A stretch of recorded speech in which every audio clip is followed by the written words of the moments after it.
Hello everyone, today I have a special guest, Valentina from Wasteless Wonders, a young designer who is working with recycled materials in textiles, creating her own textile material, and also doing some graphic works on the pieces that are on sale on Milan Design Market. Let's say hi to her to explain better about her projects. Hello. Hello. Hi Valentina, how are you? Hello, I'm good, thank you. Thank you for inviting me. I'm really excited to be here. You're welcome. So you're young, like you're founder of Wasteless Wonders, but you're also a young designer who is experimenting on different materials. And we got to know you thanks to Isola Design District. So who doesn't know you yet, I would like you to explain us a little bit more about you, how you come up with this idea, and what is the Wasteless Wonders project about? Yes. Okay, so I'm Valentina. I'm a kind of multidisciplinary designer. I currently live in Finland. I'm originally German, but I moved here to do my master's degree. And basically, that's also where this project started. I really learned a lot about sustainability in my master's degree. And I also learned about all the kind of textile waste or the huge problem that we have nowadays.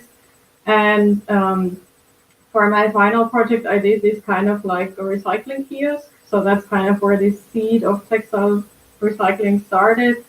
And ever since I graduated, I've been working an office job. I've been using kind of textile handcrafts, all different kinds, like sewing, weaving, knitting, crocheting, kind of the whole range as a balance to all the screen time. And so you learn it at work or you learn it at the university? There's different techniques. No, they're all kind of self-taught. So I basically learned them from the internet and a little bit in my studies, but I was mostly doing furniture. And at work, I do graphic design, so it's only on the screen. But most of the textile crafts, I'm just kind of trying and learning as I go. And I mean, my whole life I've been crafting because I'm just kind of like a hands-on creative person. But it's really something that I learned myself. So basically at work you're doing graphic design. So you combine your abilities on one product, which is graphic and design. Yes, yeah. So yeah, I definitely. see some of the pieces in the back that maybe you can show us maybe the different techniques and also explain how the material is actually done. So how you recycle? Is it 100% recycle, or you go and look for the material, or you buy it? How does it work? Yeah, so all of it is definitely 100% recycled, and some of it has even some parts of my own old garments, like old scarves or old curtains and things like that. But I also go a lot of times to secondhand shops, or we have this recycling center here, and they have a whole variety of kind of materials that I can buy there, even like some unused craft materials that people just don't want to craft anymore and they give them away, and then I can use those things. But it's always kind of each piece are like one piece only, because if you're using just recycled materials from small amount of production, like your scarf or the piece you find in the shops, so basically maybe you do the same design but with different colors, or the same technique with different graphics, or you do double with just changing the colors. How do you work? So mostly for now, it's all kind of one kind of unique product. And the way that Wasteless Wonders, so that's kind of like the official brand that I'm kind of selling these products under. The way it works, that it's always made to order. So then the customer can choose, do I want the same or very similar colors, or do I want my own colors that fit already into my interiors? Because that way also the customer is more involved and it fits perfectly into their space. And then they're also more likely to keep it longer because they're more attached to the product and it's perfect for them. And then I would just, if I get an order like that, I would just go around town to the different shops and try to find the right garments or the right materials to use for making that special. So it doesn't have to be the same material in order you to do one piece. So it might be a combination of different textiles, right? So you don't look for specifically cotton, and it all had to be cotton. So it's also changed. It gives you different volumes on one textile. Yes, yeah, exactly. So sometimes maybe if I'm lucky, I can find a lot and I can make a few of the same pieces, but most of the time it will only be enough for one. And then, for example, mirror in this piece. You can show us, yeah. Yeah, so this piece has maybe this kind of black linen background now, but maybe if I don't find exactly the same linen, it might be another woven, even like maybe a wool-based fabric that I can use to make the same thing. So it doesn't always have to be kind of exactly the same. But yeah, the way I use my kind of crafting skills is just kind of to really work based on the material. And if something doesn't work, then it just has to become something else. So it's not really like you see it while you're working. You don't really have maybe you have the scheme of the graphic that you already know it, obviously, because you're doing it, but then maybe the materials, as you said, you just experience it during the procedure. Do you have some examples of your works that you want to share with us? Yeah, maybe we can look on my website. Okay. Yes, so I can go. Here is the kind of current collection that I have compiled.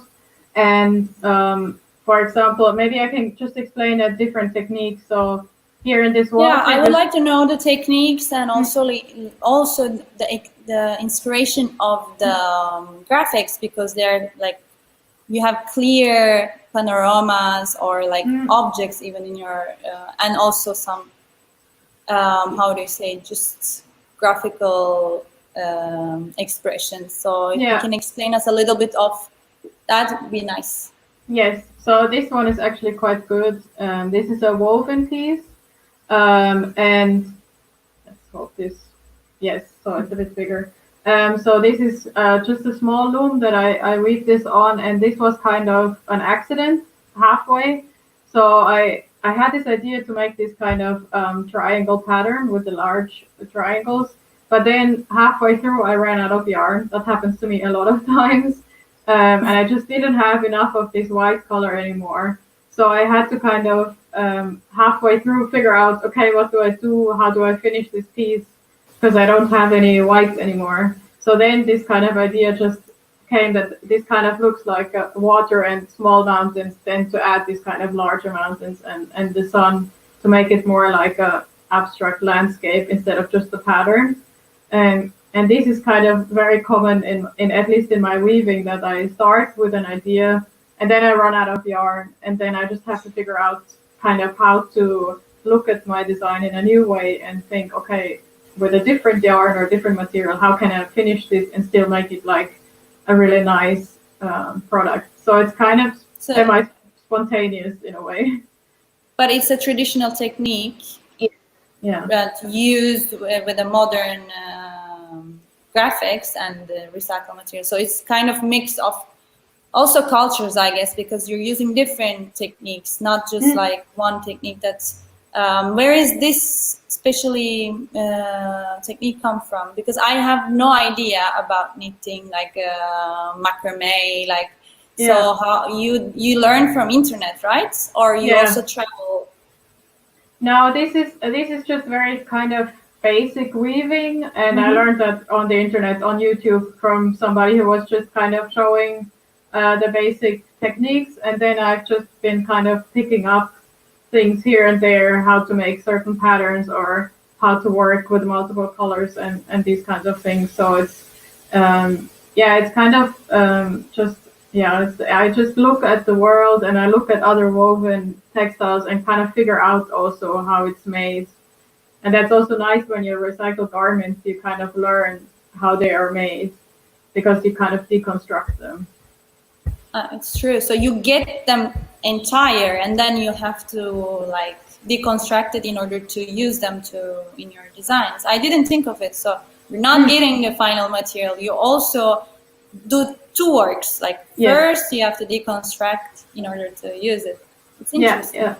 Yeah. So sometimes I'm lucky and I find just the yarn, but sometimes if I find a really nice sweater that is maybe super ugly to wear, but the material is nice, I often buy that and just undo everything, because the knitting, if it's done in the right way, you can just reverse and you get back to the raw material, which is amazing.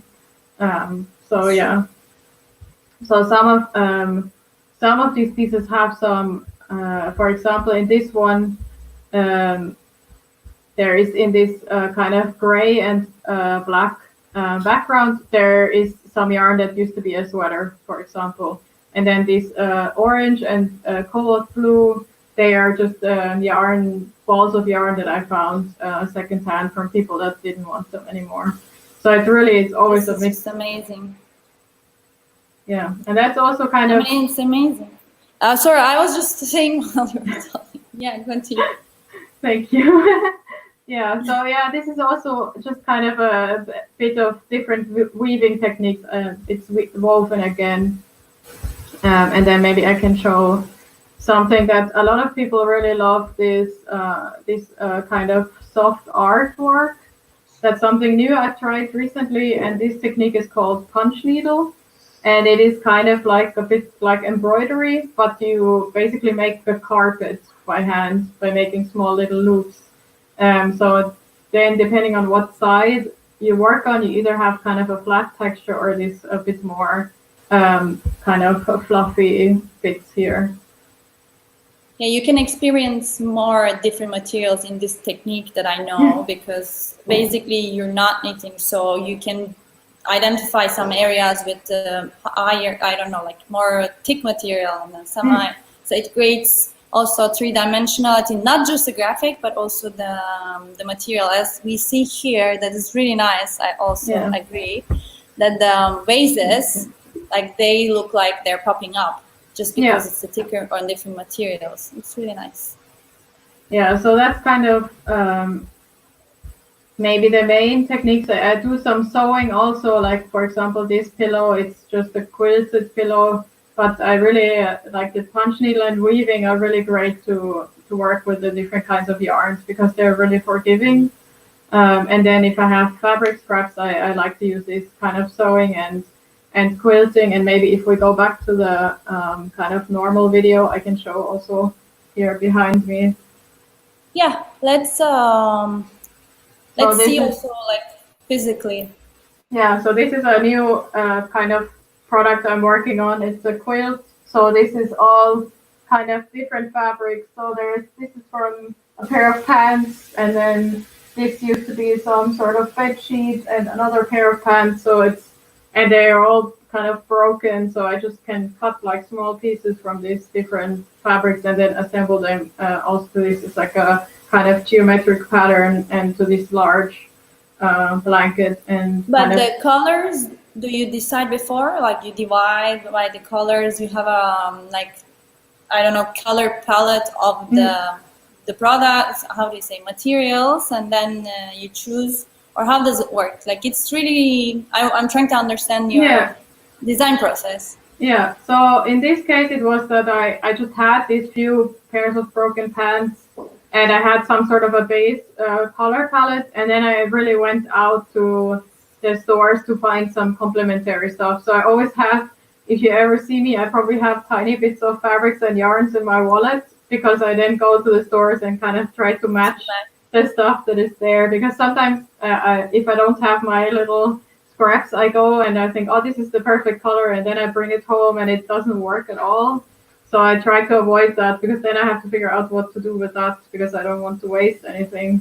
So then I just go with my little samples and just see what can I do to have something matching. And then I just kind of build it from there and see if I have enough. And it's really kind of like a material-based process. And I give myself also the freedom to just let go of the first idea and change my design and do something a little bit different.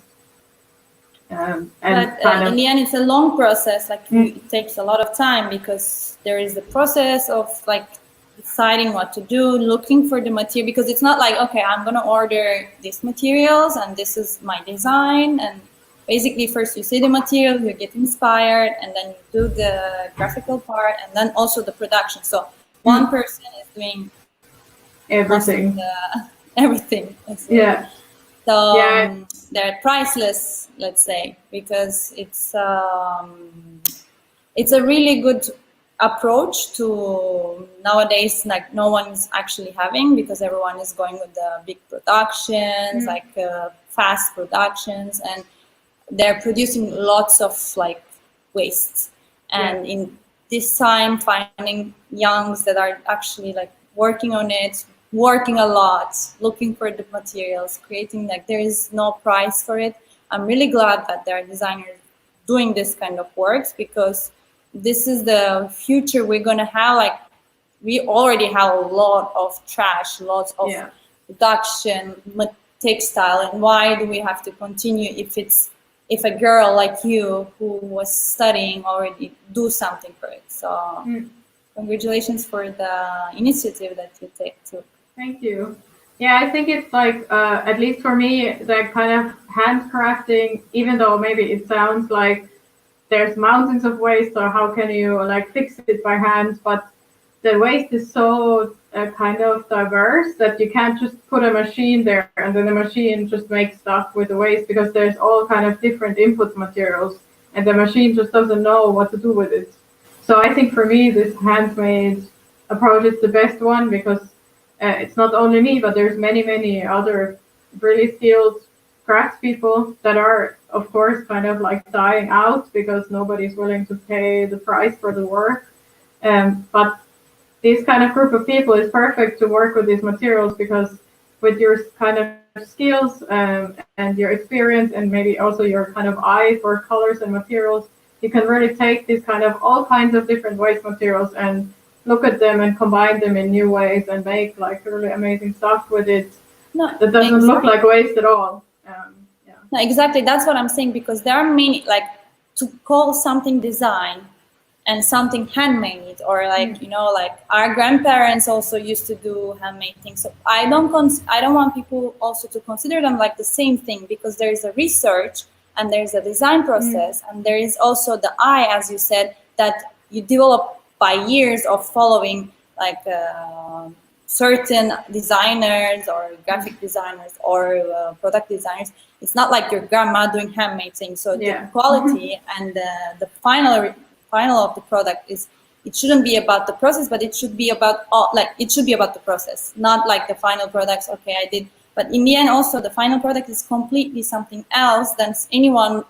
I'm doing handmade things would say I'm doing. It's not the same. When I see the product, I see it clearly. I think most of the people also realize that. But maybe when you say it by voice, it's kind of like, oh, it's recycled, so like anyone can do, you know, because also circular economy, recycle, all these things. Like, I think for design, it's kind of complicated to show that it's a really good design. There is a process, there is a research, there is like kind of educational part of it, that you study this. It's not like one day you decided to do nice stuff. Yeah, that's true. Yeah. To ones who is watching us or whoever, I think when you want to understand the project, you should also understand like why it's like this, why it's different than the others, because there's all this the time that you spend for yourself to understand the material, to learn from others, like I really see it, and I think you're just at the beginning of the project, so you're gonna much more different. But as you said, like, I think it shouldn't be considered handmade, or you know, there's not a good definition, I think, yet for this kind of approach. Yeah, because if you do a product, if you make production, then you're a designer. But if you do it by yourself and you do a research, then people, I think, still not understanding the quality and the importance of this approach in design. Yeah, I'm somehow kind of a mix between a designer and a crafts woman in a way, because I kind of design the things, but I also make them. And for me, that's really important, because the design comes from the making process. So for me, it's really hard to, I mean, of course, I have designed stuff before that could have been in mass production or something like that, but I really love this connection of like making the prototype, or then in this case, even better, making even the final product. So that's really like I just need to use my hands. No, I'm so happy that Yeah. really like young designers like you doing this kind of work. And you're from Aalto University, right? So Yes. are you still studying or you graduated? No, I graduated 2 years ago, about around this time. So I've been just kind of working, and this year kind of working part time and trying to figure out where I can take this project. So I've really started only in the beginning of this year. It's been a bit challenging, I guess, because it went a bit different than expected, but it's small enough that it doesn't matter so much yet. I don't have that kind of high stakes in this in the business or something. So I'm But just like, how is it in Finland? You're in Helsinki, I guess. yes, yeah. Yeah. How is there like the approach? Because I know that Finnish people like textiles and also like covers, like colors. So what is their approach to your design? I think I haven't shown it other than online, obviously, that far, so I don't have that much feedback. But I think that in general, in Finland, this kind of like handcraft or craftsmanship is still valued, and there's many also small companies that still kind of make these really amazing high quality woven textiles. So they're still, and they have also some other kind of techniques that they have made for a long time. And I think that people here, they really like kind of simple things that are maybe focused more on the texture and the material. So I think it's kind of also something that I've picked up from living here for 5 years, is that kind of, I also like sometimes It to go. influenced you. Yes, yeah, for sure. Because I also like a lot of colors, and maybe sometimes go a bit overboard. But I think then when you kind of bring it back to a little bit more reduced shapes or something like that, where really the material can speak. And it's also important in this case because it's kind of special material because it's recycled. I think that's really nice that also that kind of this kind of simple, minimalistic kind of design came a little bit into these pieces. You want to add something about Wasteless Wonders, or you think you explain yourself well? I think maybe one little fun thing is that if you are interested in the project, then you can check every now and then on the website. I have this little counter on how much waste I have recycled, and I'm updating every time. So do we know now how much? Yeah, maybe. I can show on the website. It's okay. small. Let's see it on the website. Yes, it's interesting. And how do you calculate? You weigh, like it's about kilos. Okay. Yeah. Yes. So it's here, and it's this 4.12. It doesn't seem much, but then you have to think about the textiles. They don't really weigh much. So if I then go back to this this collection, so all the products that are here, this is all together weighs the 4-point-something kilos.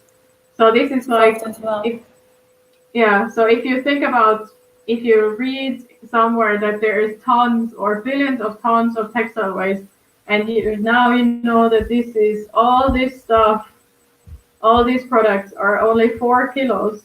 You have to imagine how much these billions of tons of textiles. It is completely unbelievable how much it is.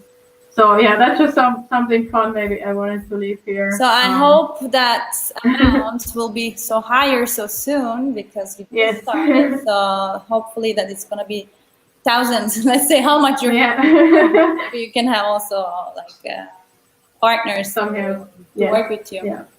Yeah.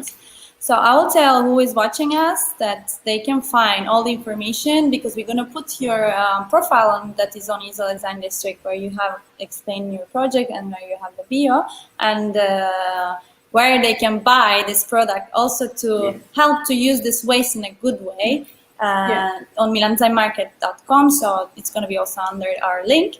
And I'm really happy to have this conversation with you, to get to know you and to know your products better. And I hope this will be just beginning. It's just a beginning, and it will make your project grow much more. Yes. Thank you so much. It was really nice to talk to you.